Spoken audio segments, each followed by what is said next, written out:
तुमच्या शेतामध्ये महादेव तुम्ही लावली आहे समजा, किती बॅगची लागवड आहे तुमची? माझी एक बॅग. आणि कशी काय चांगली आहे ना व्हेरायटी.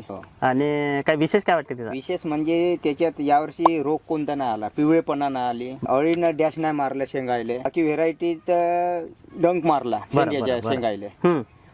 ह्या महादेव बॅग मध्ये शेंगायला डंक नाही मारला. आणि याचं बियाणं कसं होतं? बियाणे चांगलं ठस आणि कलरला कलरला चांगलं होतं. चांगलं. आणि सोबत धनराज भाऊ, तुम्ही पण महादेव लावले, किती बॅगची लागवड आहे? दोन बॅगची.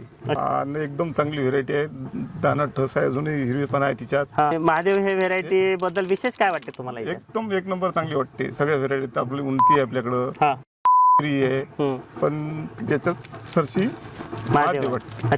उंचीलाही खूप वाढून आहे ते.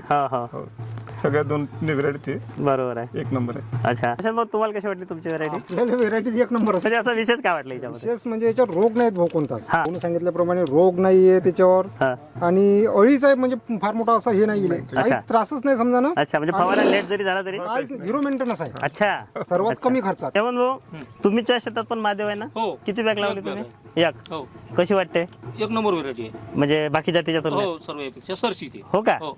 अच्छा, उन्नती आहे, आहे हा. त्याच्यापेक्षा सरशी हे स्मार्ट. मला वाटतं ती दप्तरी का उन्नती कोणत्या तरी याच्यात नुसतं असं का, जसं काही घरचं सोयाबीन भरल्यावानीच होतं.